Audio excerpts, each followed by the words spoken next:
오늘의 주요 뉴스입니다. 비상계엄 사태 진상규명을 위한 내란 국정조사 특위 첫 청문회가 열렸습니다. 증인으로 채택된 윤석열 대통령이 출석하지 않자 야당 주도로 동행 명령장이 발부됐습니다. 공수처가 윤 대통령이 사용했던 비화폰 서버 기록 등을 확보하기 위해 대통령실과 관저 압수수색에 나섰지만 경호처가 막아서면서 6시간 대치 끝에 또 불발됐습니다. 검찰이 어제 한덕수 총리를 피의자 신분으로 비공개 소환 조사한 것으로 확인됐습니다. 계엄 선포 전후 열린 국무회의와 계엄 당일 상황 등을 물어본 것으로 전해졌습니다. 서울 서부지법 내 외부에서 난동을 벌인 피의자 중 56명이 추가로 구속됐습니다.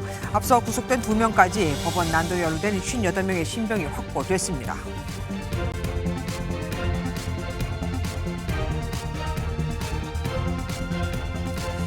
불출석, 증인 선서 거부, 답변 거부. 12.3 비상계엄의 진상을 규명하기 위한 국회 내란 국정조사 특별위원회의 첫 청문회 모습입니다. 핵심 인물인 윤석열 대통령과 김용현 전 국방부 장관 등 주요 증인들은 아예 안 나왔고 이상민 전 행안부 장관은 증인 선서를, 김성훈 경호차장 등 주요 증인들은 답변을 거부하기도 했거든요. 어제 헌재에는 출석한 윤 대통령이 오늘 국회에는 출석하지 않은 걸 두고도 마음대로 골라나가는 거냐는 야당의 문제 제기도 이어졌습니다. 국조특위는 결국 윤 대통령을 포함한 주요 증인들에게 동행 명령장을 발부했습니다. 저 소식 정태훈 기자가 준비했습니다. 12.3 비상계엄의 진상을 밝히기 위한 국회 청문회는 시작부터 야당의 비판이 쏟아졌습니다. 이번 사태의 핵심 인물인 윤석열 대통령과 김용현 전 국방장관 등 주요 증인들이 불참했기 때문입니다. 이 자리에 참석하지 않는 것은 국민을 무시하는 것입니다. 국민의 대표기관인 국회에 대한 중대한 도전이자 모독입니다. 특히 윤 대통령이 헌법재판소 탄핵 심판에 직접 나서 적극 항변했던 점을 꼬집었습니다. 헌재에도 출석하셔가지고 1시간 43분 동안 본인에 대한 진술과 방어권을 보장을 했더라고요. 어디는 나가고 어디는 나가지 않고 이것은 이해할 수가 없습니다. 야당 주도 속 국조특위는 결국 윤 대통령을 비롯한 주요 증인 7명에 대해 동행명령장을 발부했습니다. 청문회에 나온 이상민 전 행정안전부 장관은 증인 선서와 증언을 모두 거부했습니다. 국회 계엄 해제 직후에 계엄이 지속되던 2시간 동안 어디 가서 뭐 하셨습니까? 증언하지 않겠습니다. 누구 만나셨습니까? 증언하지 않겠습니다. 계엄 연루 의혹 증인들의 답변 태도에 대해 비겁한 역사의 죄인이라는 야당의 비판이 이어진 가운데 국민의힘은 진술 거부권은 헌법상 권리라고 두둔했습니다.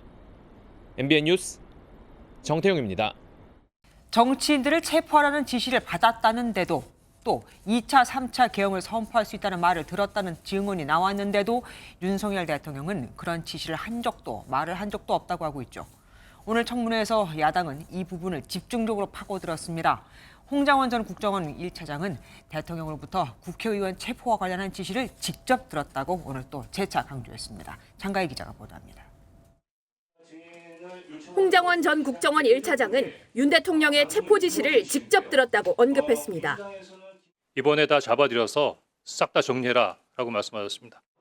대통령이 국정원에 대공수사권을 주겠다고 약속하며 방첩사를 적극 지원하라고 했지만 홍 전 차장은 체포 지시를 받아들이기는 어려웠다고 덧붙였습니다. 저 대통령 좋아했습니다. 시키는 거 다 하고 싶었습니다.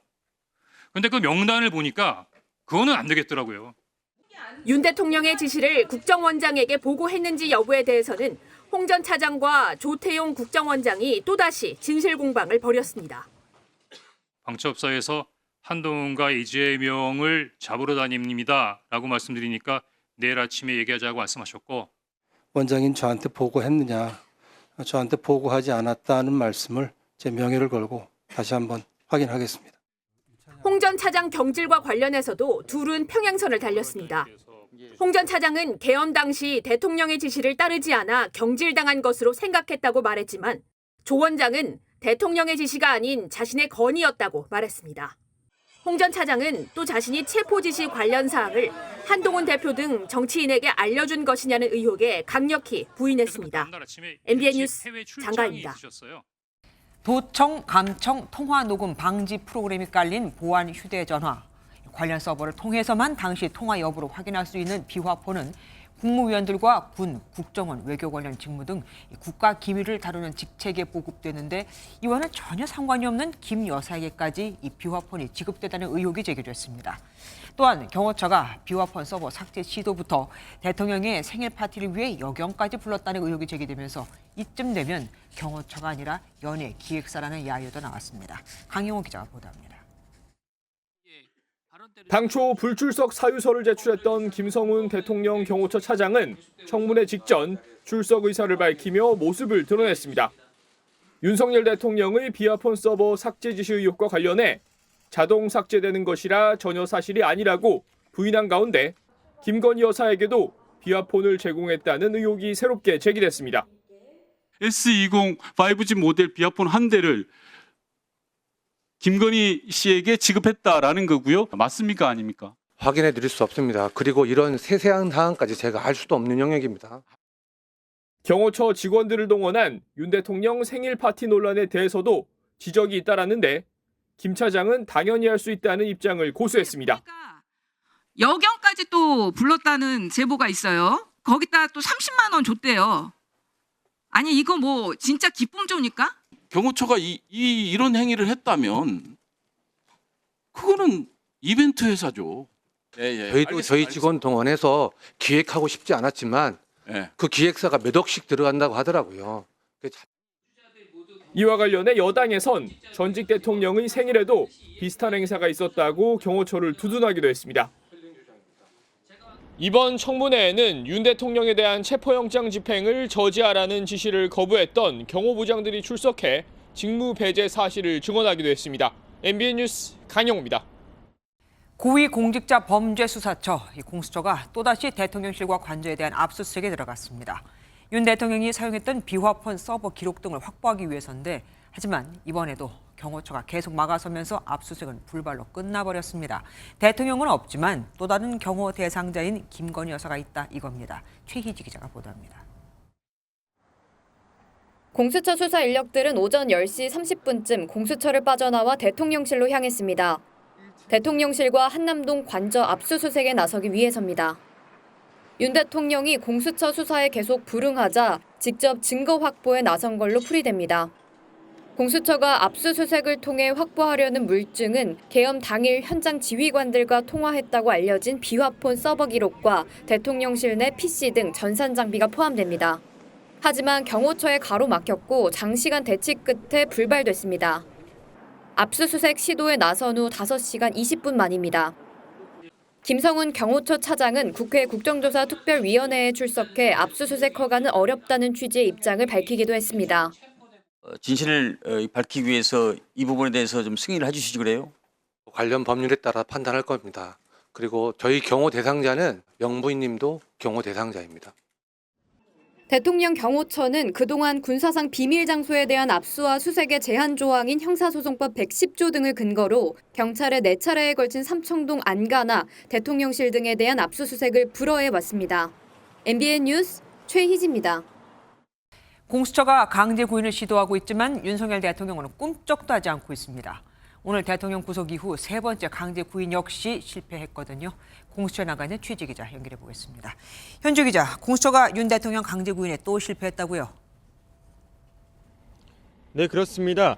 공수처 수사팀이 오늘 윤석열 대통령 조사를 위해 다시 한번 찾아갔지만 또 불발이 됐습니다. 윤 대통령이 구속 이후 벌써 3번째 실패인데요. 오늘 아침 오동훈 공수처장의 말을 들어보면 윤 대통령을 직접 대면 조사하려는 의지는 있어 보입니다. 구속영장 또 소환에 불응하고 있는 상태입니다. 우리 공수처는 법 질서 테두리 내에서 최대한 노력하는 모습을 보이는 게 맞다고 생각합니다.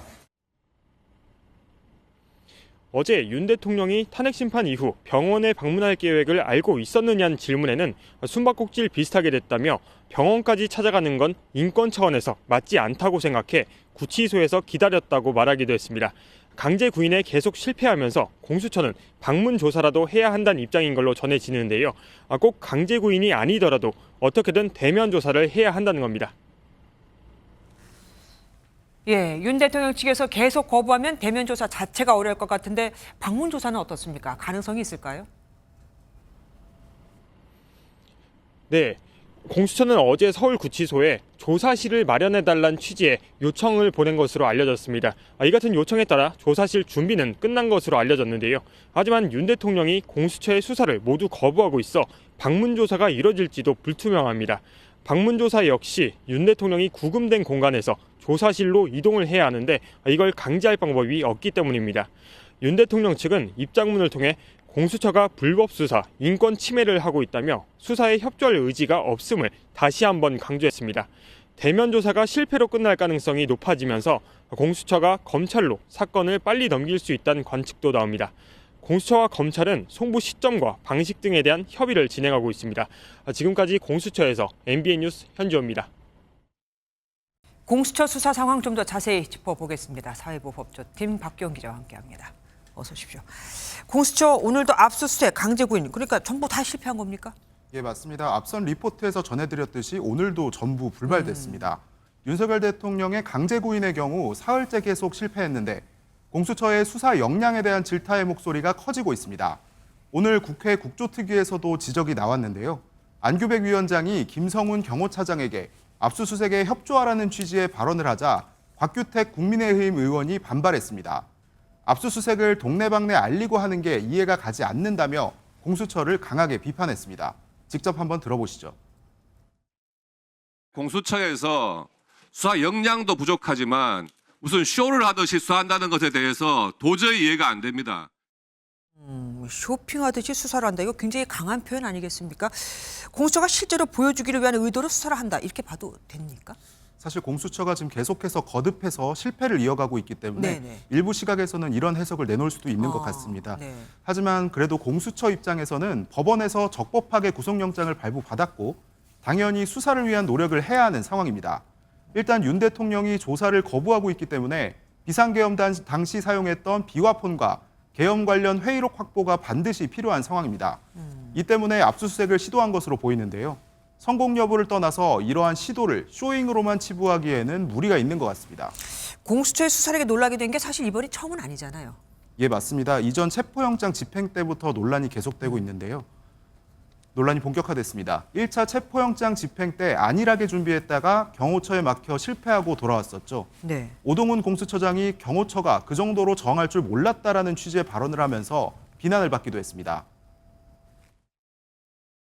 예측하지 못한 부분이 많이 발생하였고 그래서 결과적으로 실패하였고 또 그런 부분에 대해서 책임을 동감합니다. 결국 집행에 전문성이 있는 경찰이 주도권을 잡고 집행해 2차 시도에서 윤 대통령 체포에 성공했습니다. 예, 다시 윤 대통령 조사로 좀 돌아가 보겠습니다. 강제로 대통령을 끌어다가 조사실에 앉힌다는 게 사실 가능한지도 좀 궁금합니다.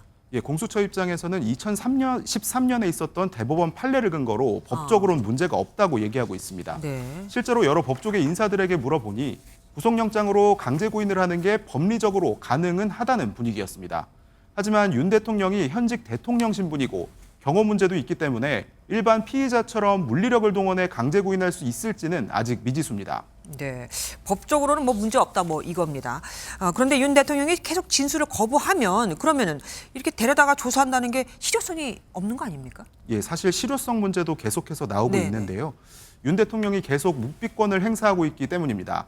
실제로 강제구인이 되더라도 진술 거부권은 여전히 보장되기 때문에 윤 대통령이 조사에 협조하지 않을 가능성이 큽니다. 공수처는 기소권이 없기 때문에 곧 검찰의 사건을 이첩해야 하는데요. 그 전에 대면 조사를 위해 최선을 다했다는 모습을 보여주기 위해서 계속 구인에 나설 것으로 보입니다. 하지만 허탕으로 끝날 가능성이 더 크다는 분석이 나옵니다. 예, 지금까지 법조팀 박기원 기자와 함께했습니다. 고맙습니다. 공수처로부터 윤석열 대통령 사건을 곧 넘겨받을 검찰이 한덕수 총리를 불러 조사한 것으로 확인됐습니다. 윤 대통령 조사를 앞두고 비상계엄 선포 전 국무회의 절차에 문제가 있었는지를 확인하려는 것으로 보입니다. 우정환 기자가 보도합니다. 검찰 비상계엄 특별수사본부가 어제 한덕수 국무총리를 피의자 신분으로 불러 조사했습니다. 지난달 경찰 특별수사단 소환 조사도 받았는데 지난번과 이번 조사 모두 비공개로 진행됐습니다. 검찰은 지난달 3일 비상계엄 선포 전 국무회의 절차가 제대로 이뤄졌는지 집중 추궁한 걸로 알려졌습니다. 헌법과 계엄법은 국무회의 심의를 거쳐야 계엄을 선포할 수 있다고 정하고 있습니다. 이번 비상계엄 선포 전 국무회의는 의사정족수는 채웠지만 안건이 의안으로 제출되지도 회의록도 작성되지 않은 만큼 절차적 하자가 있었다고 검찰은 보고 있습니다. 한 총리 역시 절차적으로 문제가 있었다고 인정한 바 있습니다. 계엄은 국무회의 심의를 거치지 않고 선포가 된 거죠? 저는 그렇다고 믿습니다. 예, 그러면 검찰의 한 총리 조사는 고위공직자범죄수사처에 윤 대통령 사건 송부가 임박한 만큼 사전 준비 과정이라는 분석이 나옵니다. 계엄 선포 전 국무회의에 참석한 국무위원 11명 중 검찰은 한 총리를 포함해 최상목 대통령 권한대행 등 7명을 조사했고 조만간 박성재 법무부 장관도 부를 예정으로 알려졌습니다. MBN 뉴스 우주환입니다. 공수처의 강제 구인도 방문 조사도 다 거부하고 있는 윤석열 대통령이 검찰 조사에는 응할 수 있다는 기류인 것으로 확인됐습니다. 그동안 수사권이 없다는 이유로 공수처의 수사를 피해온 만큼 기소권이 있는 검찰에까지 위법성을 주장하는 건 무리라고 판단한 것으로 보이는데요. 하지만 어차피 공수처는 수사 결과를 검찰에 넘기게 돼 있죠. 수사기관을 쇼핑한다는 비판도 나옵니다. 이혁재 기자가 단독 보도합니다. 고위공직자범죄수사처의 강제구인 절차에 응하지 않고 있는 윤석열 대통령. 공수처의 내란죄 수사권이 없기 때문이라며 적법한 수사 절차에는 따르겠다고 밝혀왔습니다. 수사 권한을 가진 기관에서 해야 된다는 것이고 법에 정해진 절차를 따라야 된다는 것이죠. MBN 취재 결과 윤 대통령 측은 공수처로부터 사건을 넘겨받은 검찰 특별수사본부가 구치소로가 방문 조사를 할 경우에는 응할지 검토 중인 것으로 확인됐습니다. 검찰의 내란죄 수사가 적법한지도 검토해보고 있다며 공수처를 상대할 때와 달리 신중한 태도를 보였습니다. 앞서 검찰은 김용현 전 국방부 장관 구속영장을 발부받으면서 수사권을 인정받은 바 있습니다.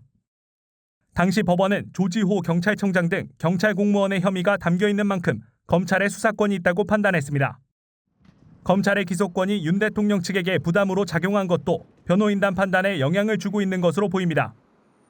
검찰의 기소로 열릴 재판에서 쟁점을 다퉈야 하는 만큼 검찰 수사마저 부정하긴 쉽지 않다는 겁니다.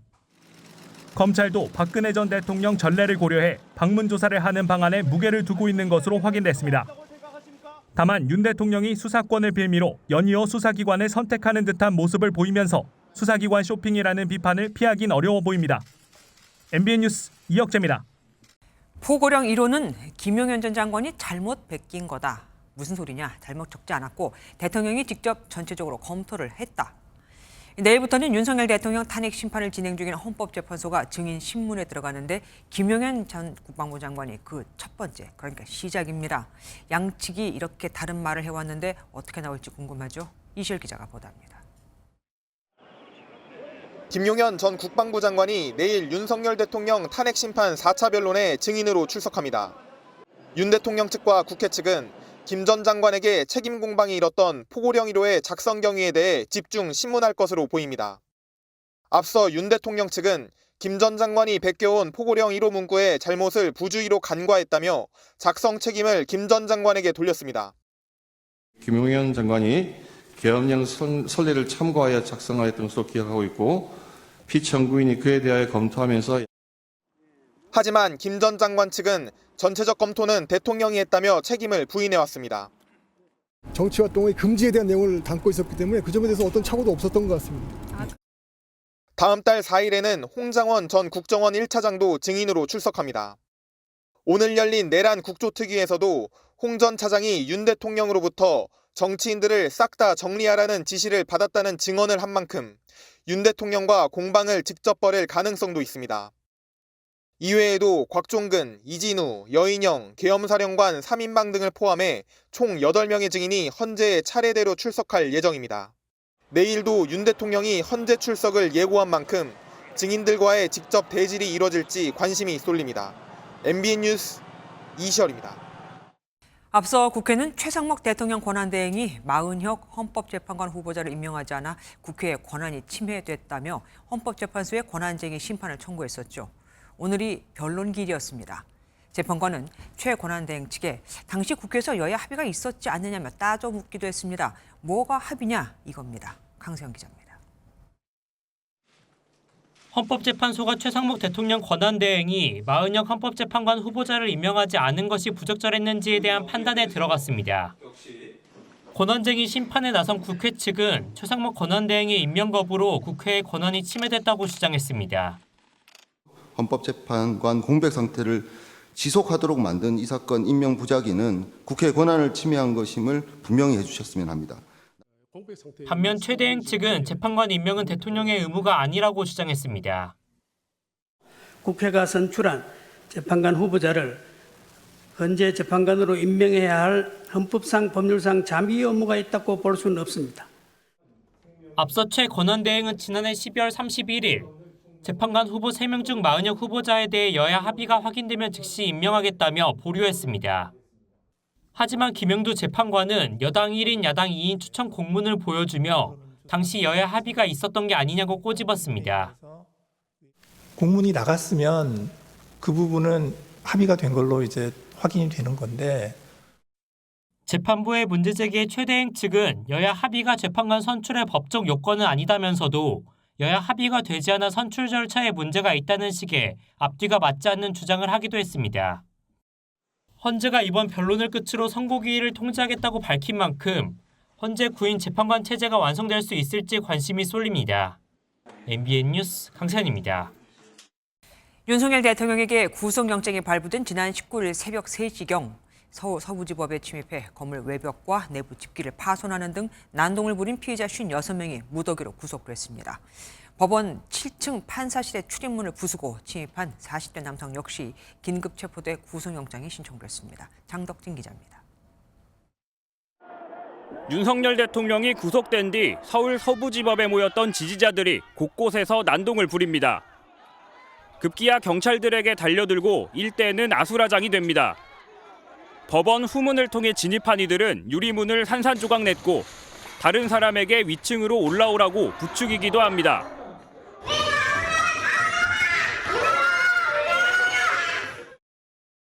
엉망이 된 법원에서 대통령을 부르는 모습도 보입니다.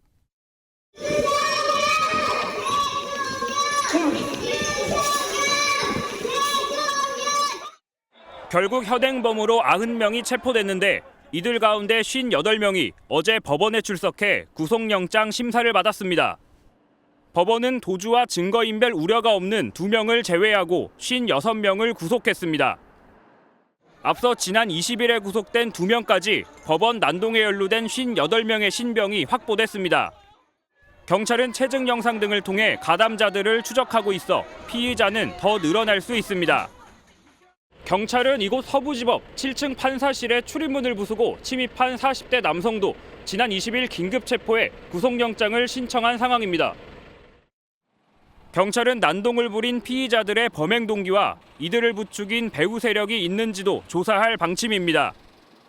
판사살인 예고글 게시자 등 3명을 검거한 경찰은 55건의 사법부 테러 협박글 역시 수사하고 있다고 밝혔습니다.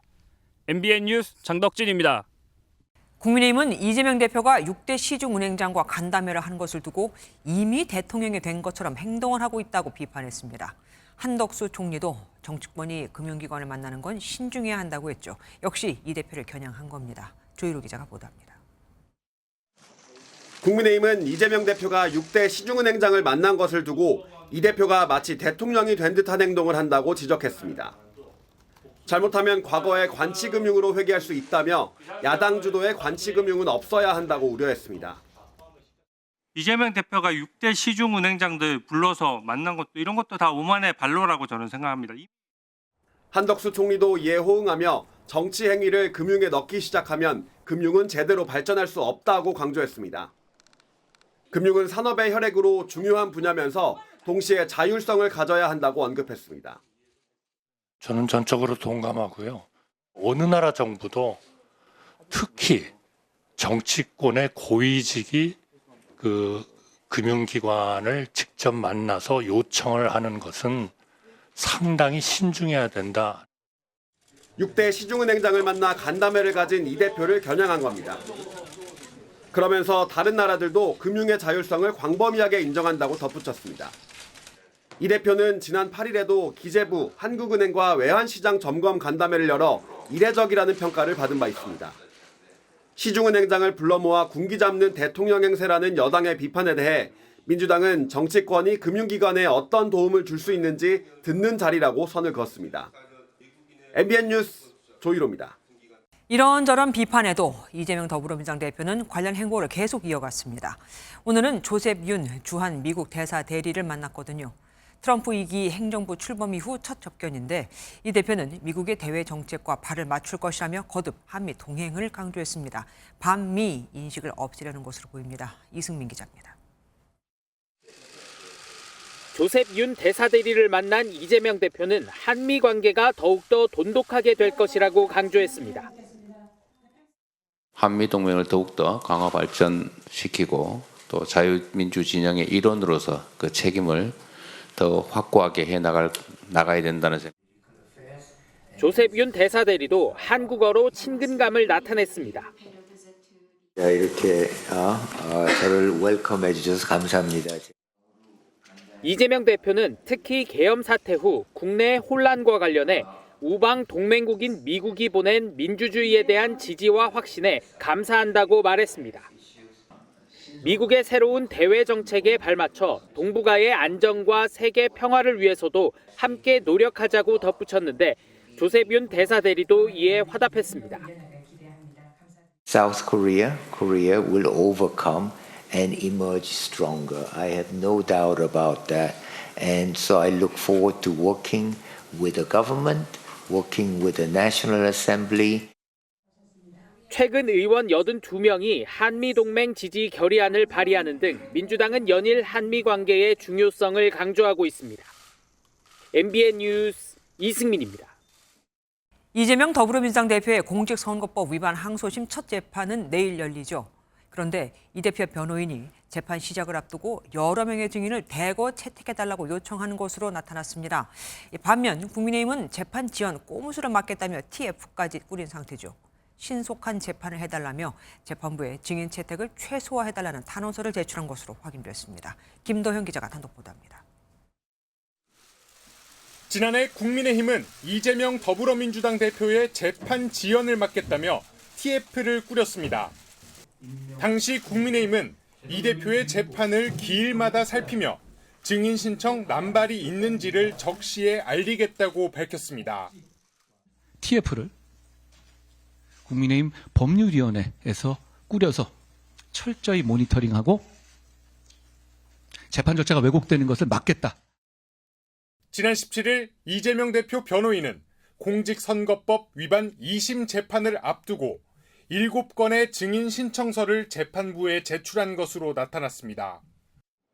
이를 사실상 재판 지연을 위한 꼼수로 규정한 국민의힘 법률자문위는 항소심 재판부에 탄원서를 제출했습니다. 탄원서엔 추가 증인 신청만 최소 7명이고 더 있을 수도 있다. 1심에서 충분히 논의된 쟁점과 관련된 중복 신청이 있을 것이라고 지적하며 증인을 제한할 필요가 있다는 내용이 담겼습니다. 실제 이 대표의 공직선거법 1심 재판은 선고까지 2년 넘게 걸렸는데 당시 재판에 출석한 증인만 50명이 넘었습니다. 공직선거법 270조의 규정인 이른바 633 원칙을 지켜달라고도 요청했습니다. 대통령에 대한 사법 절차들은 KTX급으로 진행되고 있는데 사법 절차의 완행 열차에 느긋하게 앉아 있는 사람도 있습니다. 바로 이재명 민주당 대표입니다. 주진우 위원장은 정치인 이재명이란 이유로 일반 국민과 달리 불공정성이 반복된다면 사법부 불신이 커질 것이라고 우려했습니다. 이어 선고가 오는 2월 15일 안에 이루어질 수 있도록 강단 있고 슬기로운 재판 진행을 해달라고 요청했습니다. MBN 뉴스 김도영입니다. 국민의힘 지지율이 더불어민주당을 앞지르면서 정치권에서는 연일 지지율과 관련된 이야기가 쏟아지고 있습니다. 사실 정치권에서 여야한테 가장 민감한 이야기이기도 하죠. 국회팀 이기옥 기자와 정치권 분위기 살펴보겠습니다. 어서 오십시오. 그동안 관련 언급을 자제해온 이재명 대표가 지지율 급락하는 원인을 알아보라고 지시했다면서요. 예, 그렇습니다. 우선 최근 나온 여론조사 결과 하나부터 좀 살펴보겠습니다. 네. 리얼미터가 지난 16일에서 17일까지 실시한 여론조사를 보면 집권 여당의 정권 연장 의견은 48.6%, 야권에 의한 정권 교체는 46.2%로 집계됐습니다. 일주일 전 조사와 비교해 정권 연장론은 7.4%포인트 상승했고 정권 교체론은 6.7%포인트 하락해 오차 범위 내이긴 하지만 정권 연장 쪽이 높게 나온 겁니다.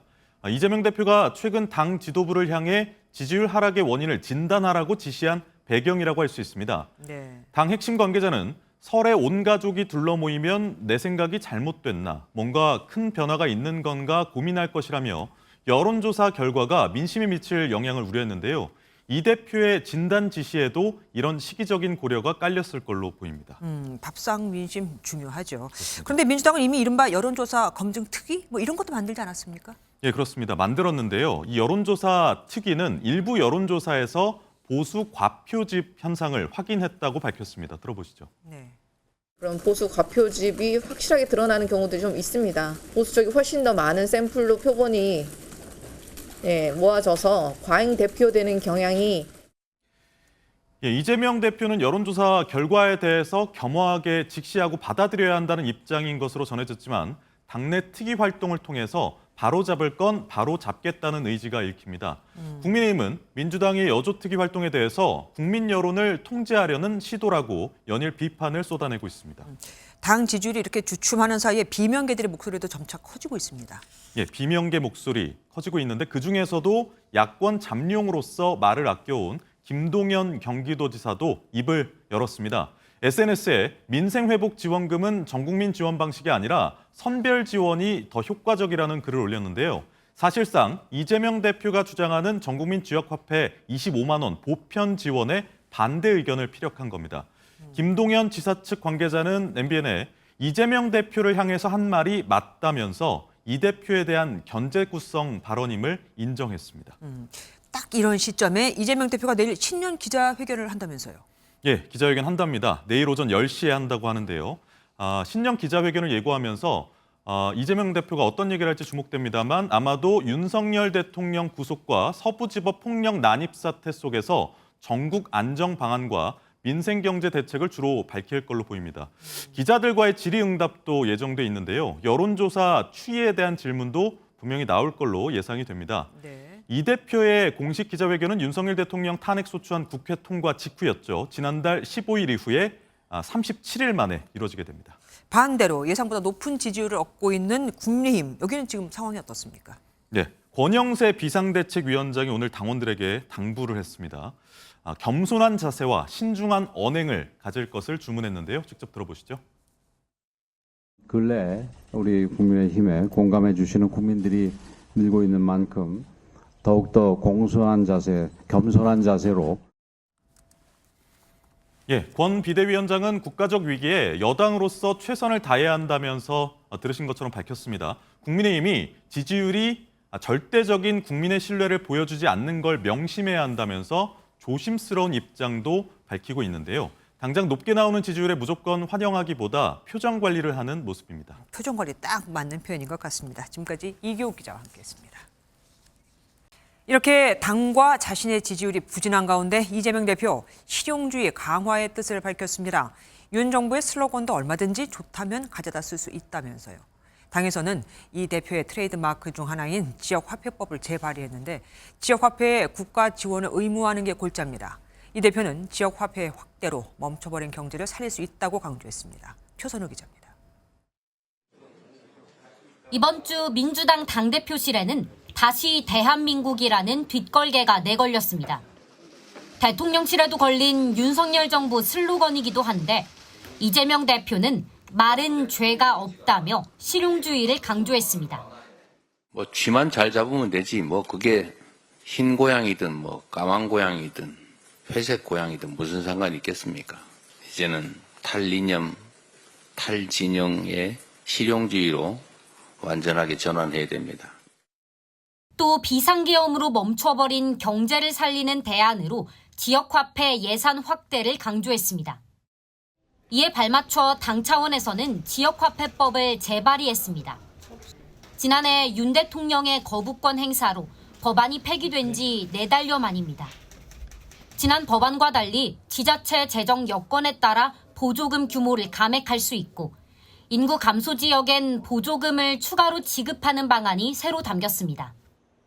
지역화폐가 지역 경제를 살리는 이 최후의 수단은 아니라 하더라도 이 마중물 역할은 충분히 할 수 있고 지금 동네 경제 가보면 지역화폐에 대한 요구들이 굉장히 많습니다. 민주당은 지역화폐가 내수를 살리는 마중물이 될 것이라며 최상목 권한대행의 법안 처리도 압박했습니다. 민주당은 이번 지역화폐법의 시행 시기를 오는 7월로 예정하고 있는 만큼 정부의 예산 투입을 위해 상반기 추경 편성도 함께 요구했습니다. MBN 뉴스 표선우입니다. 야권의 추경 편성 압박에 국민의힘은 상반기 예상 집행 상황부터 보자며 선을 긋고 있죠. 그런데 정작 정부에선 추경 필요성을 시사하는 발언이 잇따라 나왔고 결국 국민의힘 지도부 한국은행을 직접 찾아갔습니다. 추경을 언급한 이창용 총재의 속사정이 뭔지 직접 들어보겠다는 건데 어떤 말들이 오갔을까요? 이호정 기자가 보도합니다. 권성동 국민의힘 원내대표는 금융시장 동향과 함께 이창용 총재의 발언 배경을 듣고자 찾았다며 한국은행 방문 배경을 밝혔습니다. 활발하게 의견 개진하고 계시는 부분에 대해서도 그 속사정이 뭐고 그 부분에 대해서도 왜 그런 발언이 나오게 된 배경이 뭔지 진솔한 대화를 나누고 싶어서. 지난주 이 총재가 경제 성장률 하락을 우려하며 가급적 빠른 추경 편성을 요구한 발언을 겨냥한 겁니다. 성장률에 떨어진 것을 완화시키는 정도로 하는 것이 바람직하지 않겠냐. 시기 면에서는 가급적 빨랐으면 좋겠다고. 이 총재에 이어 최상목 권한대행까지 추경 필요성을 시사하자 여당은 강하게 반발했습니다. 송원석 기재위원장은 하는 방문에 앞서 입장문을 내고 이재명 대표의 정치적 압력에 굴복한 결과 아니냐며 비판했습니다. 간담회를 마친 국민의힘은 한은과 의견 간극이 크지 않다는 것을 확인했다며 1분기 예산의 조기 집행이 우선이라는 방침을 강조했습니다. 추경을 먼저 하자 그런 것보다도 추경에 대한 어떤 계획이 가시화되어야 이제 대외 신인도에 좋다. 알려진 거랑 조금 간극이 있네. 여당에서도 재정 투입이 필요하다는 공감대는 형성됐지만 시기를 둘러싼 주도권 싸움 이면에는 지금의 탄핵 국면이 자리하고 있습니다. 민생지원금에 중점을 둔 민주당표 추경에는 선을 긋는 동시에 예산 편성권을 가진 정부와 발맞춰 민생 경쟁에서 우위를 점하겠다는 계산으로 풀이됩니다. MBN 뉴스 유호정입니다. 도로 극우 영남당 소리를 듣고 싶은 거냐? 국민의힘이 비대위원장 명의로 강성 우파 유튜버들에게 설 선물, 명절 선물을 보낸 데 대해 당내에서도 이렇게 우려가 나오고 있지만 당은 문제없다, 철회는 없다고 오히려 이재명 대표에게도 똑같은 잣대를 적용하라고 막공세를 펴고 있습니다. 권영세 비상대책위원장도 극우 세력과 거리를 둬야 한다는 지적에 대해선 유튜버들로부터 받아들일 부분이 있다면 수용해야 한다며 사실상 거부 의사를 밝혔습니다. 정태진 기자입니다. 권영세 비대위원장이 강성 우파 유튜버 10명에게 설 선물을 보내기로 해 논란이 일고 있지만 국민의힘은 선물을 철회할 계획은 없다고 못 박았습니다. 선관위가 선거법 위반 소지가 있다며 제동을 걸자 이재명 대표가 최근 권영세 위원장에게 보낸 설 선물도 문제가 되는 것 아니냐고 선관위에 서면 질의를 보내며 맞공세에 나섰습니다. 유튜버도 여러분들 알다시피 대한 언론이라고 지금 부르고 있잖아요. 대한 언론들에게 명절에 인사차 조그마한 선물을 하는 것을 갖고 그걸 과도하게 정치적으로 해석하고 그걸 갖고 비난하려고. 당내에서도 사실상 현재의 지지율을 끌어올린 강성 지지층, 극우와의 동행을 택한 것이라는 비판이 나오지만 권 비대위원장은 문제될 게 없다는 입장입니다. 저는 어떤 세력하고 특별히 거리 두거나 말거나 하는 거는 적절하지 않다고 받아들일 만한 부분이 있다. 받아들이고 그런 식으로 유연하게 하는 게. 당내에서는 지지율에 취한 강성 행보라며 당 극우화를 우려하는 목소리가 커지고 있습니다. 국민의힘 한 의원은 MBN에 이제 하다하다 유튜버까지 관리하느냐며 영남 자민련으로 전락하겠다는 것과 무엇이 다르냐고 꼬집었고 또 다른 의원은 말로만 외치는 중도 외연 확장은 어디 갔냐고 비판했습니다. MBN 뉴스 정태진입니다. 미세먼지 매우 나쁨 표시판 오늘도 곳곳에서 보셨죠. 고농도 미세먼지가 사흘째 한반도에 머물면서 비상저감 조치는 전국으로 확대됐습니다. 이런 강력하고도 짙은 미세먼지는 한 번이라도 들이마시면 호흡기와 심혈관 질환이 악화할 수 있으니 각별히 유의해야 합니다. 안병수 기자가 보도합니다. 충북 청주 수암골 전망대에서 내려다보니 뿌연 먼지 탓에 경치는 찾아볼 수 없습니다. 오늘 오후 4시 기준 충북의 미세먼지 농도는 전국에서 가장 높은 세제곱미터당 평균 84 마이크로그램에 달했습니다. 서풍의 영향으로 중국발 미세먼지가 한반도로 계속 유입돼 직격탄을 맞은 겁니다.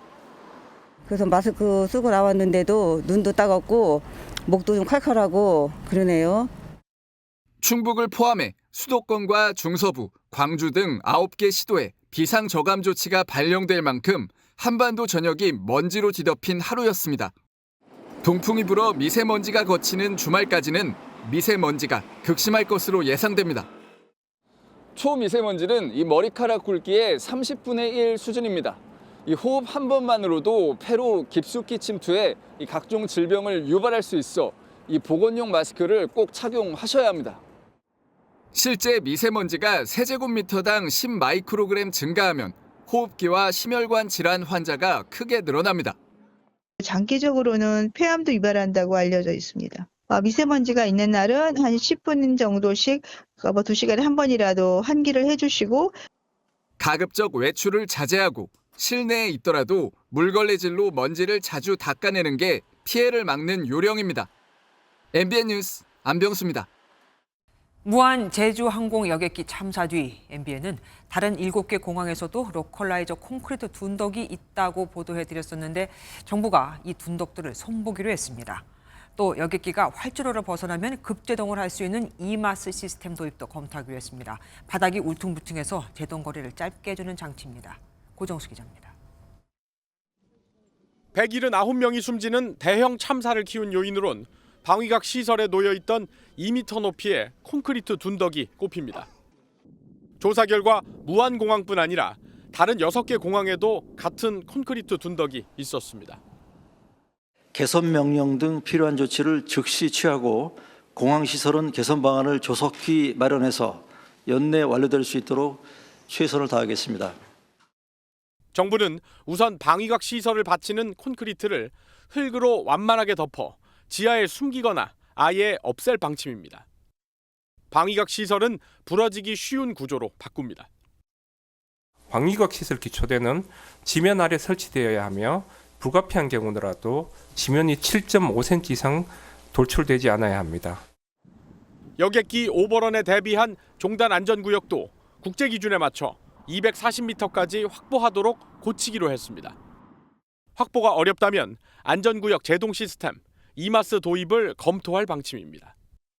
이마스는 강한 제동력으로 활주로를 이탈한 여객기를 세울 수 있어 세계 여러 공항에서 운영되고 있습니다. 방위각 시설 개선 등은 올해 상반기 안에 조류 충돌 예방을 포함한 항공안전 혁신안은 4월까지 마련한다는 게 정부 계획입니다. MBN 뉴스 고정수입니다. 유튜브도 봐야 하고 드라마도 봐야 하고 인터넷 강의에 회사 업무까지 정말 봐야 할 게 너무 많은 세상이죠. 그렇게 무심코 스마트폰이나 태블릿 컴퓨터로 고개가 향하는 동안 우리 목은 혹사를 당하고 있습니다. 초등학생 한 명을 목마 태운 것과 비슷한 하중을 받는데 겨울철에는 더 위험하다고 합니다. 최은미 기자가 알아봤습니다. 컴퓨터 모니터를 들여다보고 키보드를 치는 사이 목은 앞으로 쭉 빠지고 고개는 아래를 향합니다. 스마트폰을 쓸 땐 고개를 더 떨굽니다. 거북이가 목을 뺀 듯한 자세로 인한 통증은 거북목 증후군이라 부릅니다. 일을 이제 오랫동안 하다 보면 집중하느라 처음엔 잘 모르는데 이제 화면을 계속 이렇게 앞으로 보고 있으니까 좀 멈춰 있다가 이제 뗄 때만 아프더라고요. 통증을 참지 못해 병원을 찾은 환자는 238만 명. 20명 중 1명은 거북목 증후군을 앓고 있는 셈입니다.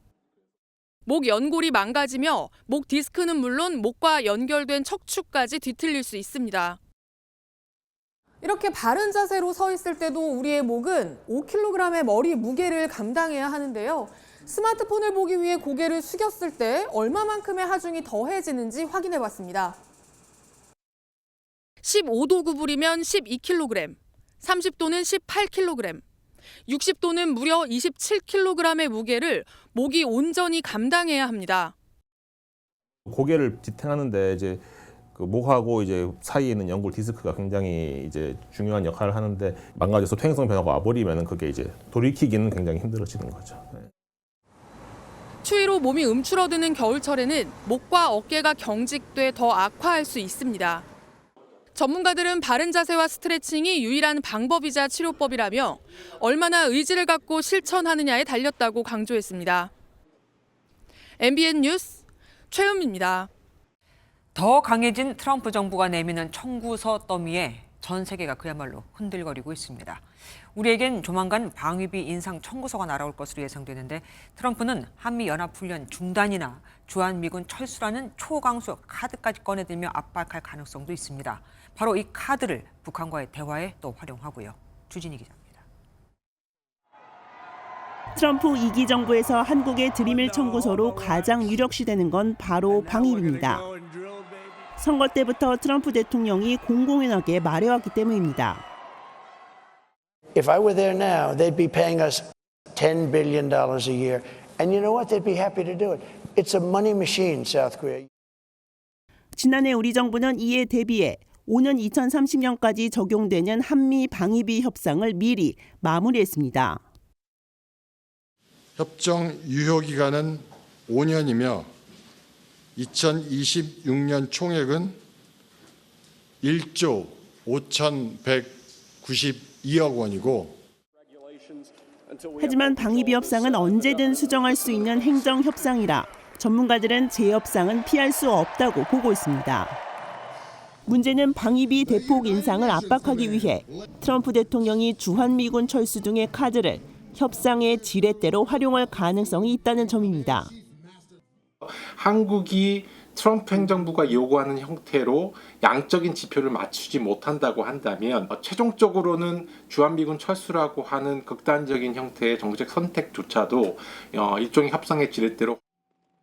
또 북한이 연일 비판하고 있는 한미연합훈련 중단도 방위비 비용 절감과 김정은과의 대화 초석 마련이라는 점에서 다목적 카드로 활용될 가능성이 있습니다. MBN 뉴스 주진입니다. 우크라이나군에 붙잡힌 북한군 포로, 한국으로 올 수 있을까요? 우크라이나는 일단 러시아에 억류된 자국 병사를 돌려받기 위해 북한군 포로를 협상 카드로 쓴다는 방침입니다. 지금 러시아에 잡힌 우크라이나 포로가 16,000명에 달하고 살해당하는 정황도 계속 발견되는 만큼 북한군의 귀순이나 제3국 망명 같은 건 생각할 여력도 없는 겁니다. 북한군이 한국으로 송환될 가능성은 극히 낮은 거죠. 이상엽 기자가 보도합니다. 우크라이나군이 생포한 북한군에게 집으로 돌아가고 싶냐고 묻자 대답을 머뭇거립니다. 우크라이나 사람들과 좋은가요? 여기서 살고 싶어요. 국제법은 북한군처럼 고국으로 돌아갔을 때 생명과 인권이 보장받기 어려운 경우 제3국으로 보내줘야 한다고 규정하고 있습니다. 본국에 돌아가는 게 원칙이지만 본국에 돌아갈 수 없는 상황이라든가 또 본인이 돌아갈 수 없다 하는 뜻을 펼 때는 강제로 송환할 수가 없게 돼 있어요. 하지만 우크라이나는 자국 포로와 교환하는데 북한군 포로를 활용할 가능성이 큽니다. 러시아가 16,000여 명에 달하는 우크라이나 포로를 억류하고 있고 지속적으로 처형하는 정황이 드러나고 있기 때문입니다. Сознание теряешь, конечно. Больше ничего, наверное, пока что. Маму увидел теперь. Мама плачет теперь, тоже хочется плакать.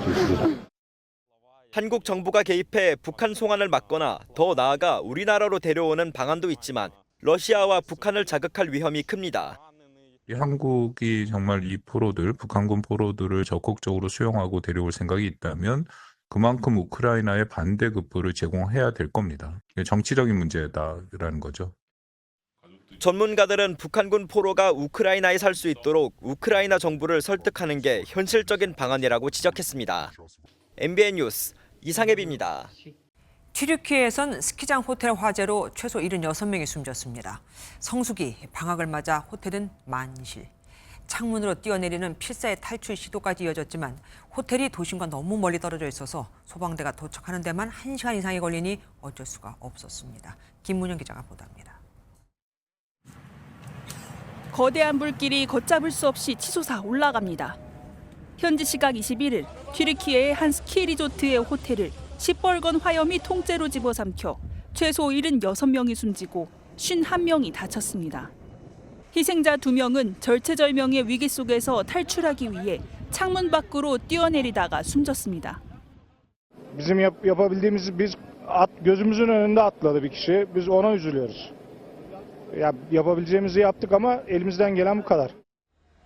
호텔에 부서진 창문에 걸려 있는 침구류를 묶어 만든 임시 밧줄은 불을 피하려고 했던 처절한 흔적을 고스란히 보여줍니다.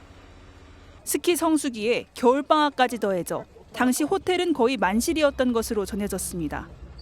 호텔이 시내 중심부와 멀고 뒤편이 비탈져 소방대가 도착할 때까지 1시간이 걸리면서 건물 4층 식당에서 난 불이 전층으로 번졌습니다.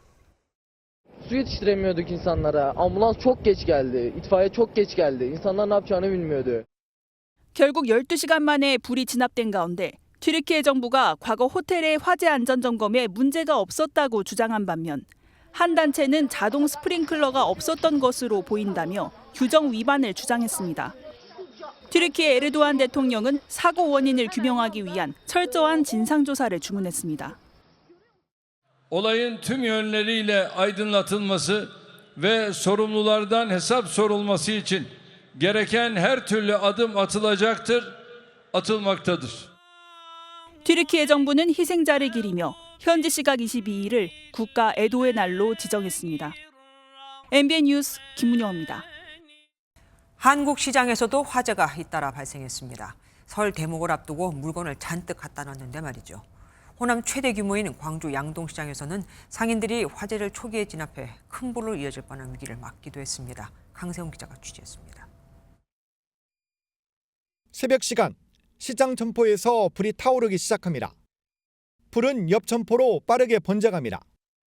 이를 목격한 상인들, 재빨리 소화전 호스를 끌고 와 진화에 나섭니다.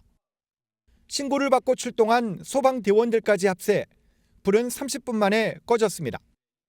점포 630여 개 중 9개 점포가 피해를 봤는데 하마터면 대형 사고로 이어질 뻔했습니다. 화재가 나면 안 되지만 또 진압이 빨리 돼서 이만큼 피해를 본 걸로 그나마 다행이라고 생각합니다. 1시간 전 전북 부안에 있는 수산시장에서도 화재가 발생했습니다. 불이 꺼진 시장 내부는 말 그대로 잿더미가 됐습니다.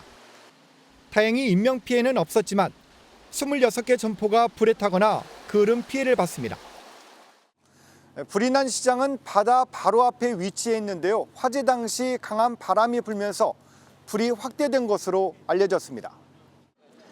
일터와 재산을 모두 잃어버린 상인들은 처참한 상황에 한숨만 나옵니다. 명절이 길어지니까 조금이라도 기대하고 물건들도 다들 다 보충해서 많이들 보충해서 넣어놨거든요. 소방당국은 두 시장 모두 정기적 요인에 의해 화재가 발생한 것으로 추정하고 있습니다. MBN 뉴스 강세훈입니다. 고의로 손가락을 절단하고는 공사장에서 일하다가 다친 것처럼 꾸며 산업재해 보험금을 타간 외국인 노동자와 이런 방법을 알선한 브로커가 붙잡혔습니다. 그런데 이들이 노린 건 억대에 달하는 보험금이 전부가 아니었습니다. 박성우 기자가 알아봤습니다. 경찰이 30대 외국인 노동자의 신원을 확인합니다. 산재 신청한 거 있죠? 뭐라고? 산재 신청한 거? 그래. 반말하지 말고. 네. 이 여성은 공사장에서 일하다 허리를 다쳤다며 산업재해를 신청했고 산재 보험금 400만 원을 받았습니다. 원래부터 허리 디스크가 파열된 상태였지만 공사장에서 다쳤다고 거짓말을 한 겁니다.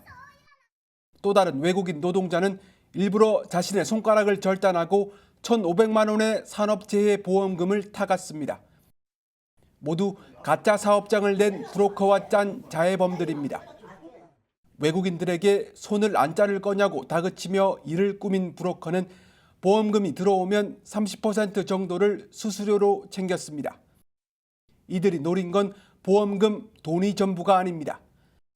산업재해로 인정받으면 길게는 2년까지 한국에서 치료를 목적으로 더 머무를 수 있게 해주는 제도의 허점을 악용했습니다. 산업재해를 당하면 산재비자가 나온다는 사실을 알고 체류 자격이 이제 만료되는 그 시점에 범행을 저지르게 된 것입니다. 최근 2년 동안 이런 식으로 타간 보험금만 5억 원, 일부는 불법 체류 상태에서 신분까지 위장한 것으로 확인됐습니다. 경찰은 붙잡힌 16명 가운데 14명을 구속하고 불법 체류 외국인들은 재판이 끝나는 대로 강제 추방하기로 했습니다. MBN 뉴스 박상호입니다.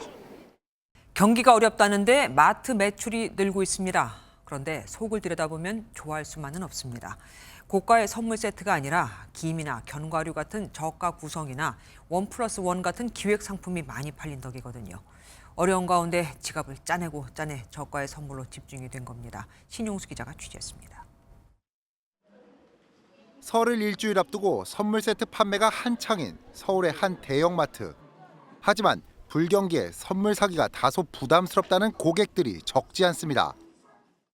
한 3, 4인이 먹을 게 작년에 7, 8인이 먹었던 그 가격이더라고요. 그런 부분을 좀 체감했습니다. 예.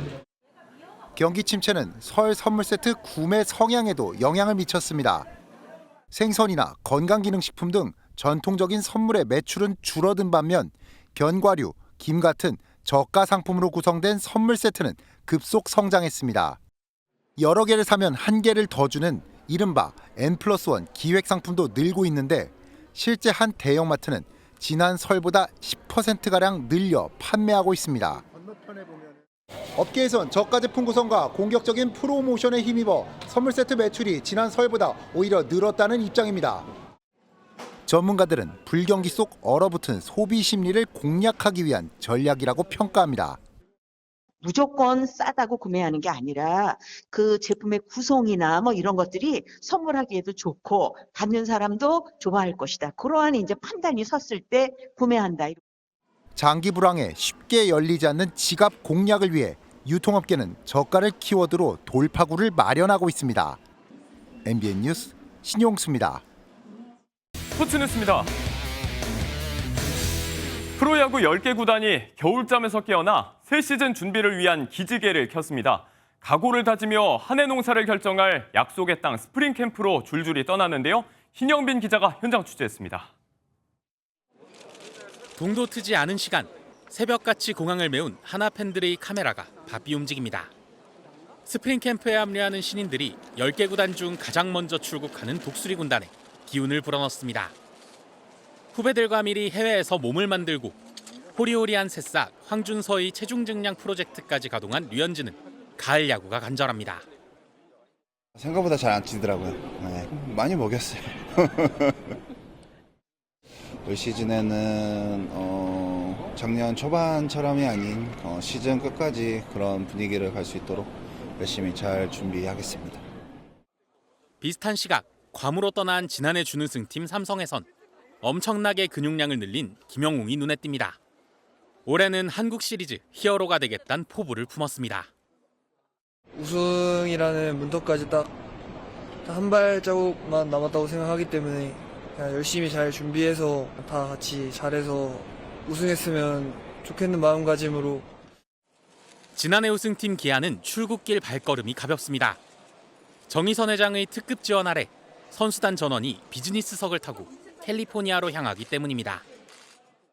왜 좋은 성적을 내야 되고 준비를 잘해야 되는지를 느낄 수 있는 그런 시간이었으면 좋겠고 많은 지원해 주신 만큼 좋은 성적 낼 수 있도록 잘 준비하도록 하겠습니다. 기아 타이거스 화이팅! 오는 30일까지 줄줄이 세계 각지로 흩어지는 10개 구단. 2월 말 2차 스프링 캠프 땐 무려 8팀이 일본에 모여 새 시즌을 향한 담금질을 이어갑니다. MBN 뉴스 신영빈입니다. 사흘째 고농도 미세먼지가 말썽입니다. 대기 중의 먼지 때문에 도심 풍경은 마치 색이 바랜 듯 희미하게 보이는데요. 대기 정체가 계속되면서 내일도 서울을 비롯한 전국 대부분 지역의 초미세먼지 농도 나쁨 수준 보이겠습니다. 이 먼지는 내일 오후부터 서서히 흩어지겠습니다. 내일 오전까지 경기 남부와 강원 남부, 충청 내륙과 호남권은 가시거리 200m 미만의 짙은 안개가 끼겠습니다. 출근길 교통안전에 주의하셔야겠고요.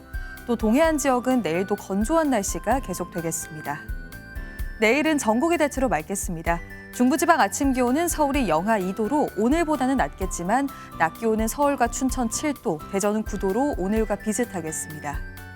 남부지방 낮 기온은 광주가 12도, 부산은 13도 등으로 오늘과 비슷하거나 약간 더 높겠습니다. 임시 공휴일인 다음 주 월요일에는 전국에 비나 눈이 내리겠고요. 이후 연휴 기간 내내 서해안을 중심으로는 눈이 내릴 전망입니다. 내셨습니다.